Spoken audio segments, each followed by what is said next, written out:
fight!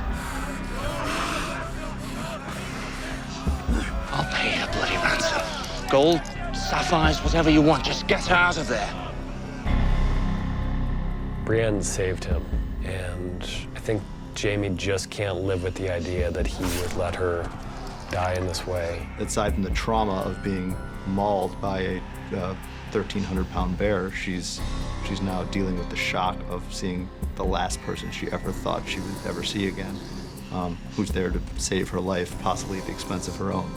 Says a lot about the nature of his relationship to her, and once he realizes that this person who saved his life was going to almost certainly die a horrible death for someone else's entertainment, I think those strains of loyalty kick in him, and he sees a reason to do something. Bear pit we built after a huge amount of conversation how to do it and where to put it, and after a lot of thought really and designing, trying out different things, we finally ended up with that one. It was decided that the best idea would be to keep the entirety of the bear pit in timber, so it's within the architecture of Harrenhal, but it's this entirely wooden structure, so you know you're in Harrenhal. You get flashes of this familiar architecture and the typical broken down walls. We'll have to use a lot of aging techniques to get the timber to look nice and old. It had to look like it had been there forever, and it had to sort of look like it was made from gnarly wood. You know, it wasn't polished. It's something which had been standing for some time.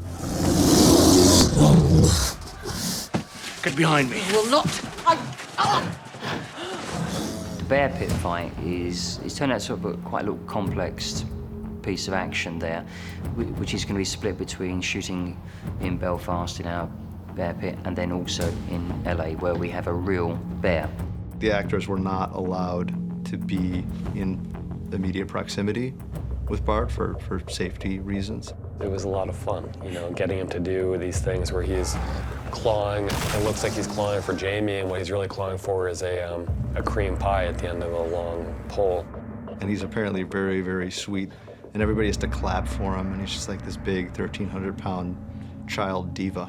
And so the scene became even more visual effects intensive because you literally couldn't put the two in a shot with the bear. So it's hard to match up. We've got a gentleman coming in to play the bear, so he give us our eye line. And training-wise, I'll be working with Brienne just to give her a few moves here and there. It's across all departments, this one, so it's involving a lot of cooperation across the board. Hopefully it looks impressive and scary, and hopefully Brienne can escape. Brienne is not expecting to survive this bear pit, and the last thing she expected to see was Jaime Lannister jumping in there. He jumps in there and, against all odds, saves Brienne from Bart the bear.